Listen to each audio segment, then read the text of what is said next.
Hello dear viewers, আশা করি আপনারা সবাই ভালো আছেন। আলহামদুলিল্লাহ আমিও ভালো আছি।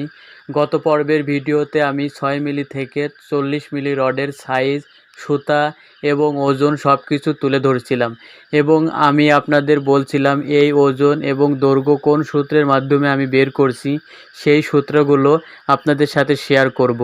সো আজকের ভিডিওতে আমি সেই সূত্রগুলো নিয়ে হাজির হয়েছি, কিভাবে এবং কোন সূত্র ব্যবহার করে রডের ওজন ও দৈর্ঘ্য বের করছি। তাহলে চলুন কথা না বাড়িয়ে ভিডিওটি শুরু করা যাক। প্রথমে আমরা ফিট পদ্ধতিতে দেখব।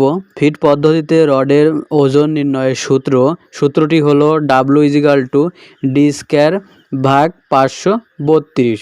এখানে W হলো ওজন এবং D হলো রডের ডায়া। এখানে সূত্র অনুসারে আমাদের যেহেতু D², তো আমরা ডায়া যদি 10 মিলি ধরি তাহলে 10 × 10 সূত্রের 532, তাহলে এটা যদি আমরা গুণ করি তাহলে 100 হবে এবং ভাগ দিতে হবে আমাদের সূত্রের 532। তাহলে 100/532 যদি আমরা দিই তাহলে আমাদের রেজাল্ট আসবে 0.188 গ্রাম, অর্থাৎ 10 মিলি রডের 1 ফিটের ওজন আসবে 188 গ্রাম। এরপরে ফিট পদ্ধতিতে রডের দৈর্ঘ্য বের করার সূত্র। এখানে সূত্রটি হলো L = 532/D²। তো এখানে L হলো দৈর্ঘ্য এবং D হলো রডের ডায়া।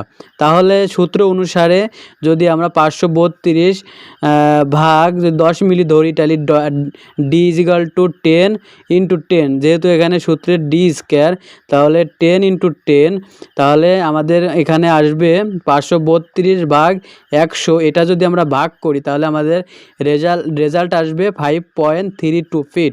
তাহলে এটা যদি আমরা ফিট এবং ইঞ্চিতে কনভার্ট করি তাহলে আসবে 5 ফিট 4 ইঞ্চি। তাহলে এখানে 1 কেজি রডের 10 মিলিতে দৈর্ঘ্য আসে 5 ফিট 4 ইঞ্চি, অর্থাৎ 5 ফিট 4 ইঞ্চিতে 10 মিলি রড 1 কেজি। তো এরপরে আমরা দেখতে পাচ্ছি মিটার পদ্ধতিতে রডের ওজন নির্ণয় করার সূত্র। তো সূত্রটি হলো W = D²/162.2।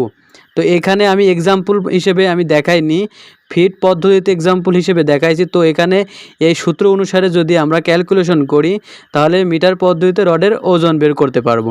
এরপরে মিটার পদ্ধতিতে রডের দৈর্ঘ্য বের করার সূত্রটি হলো L = 162.2/D²। তো একইভাবে এখানেও আমি এক্সাম্পল হিসেবে দেখাইনি, যেহেতু একই নিয়ম।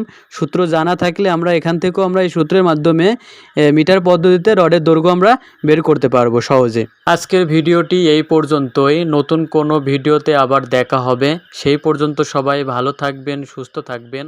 আল্লাহ হাফেজ।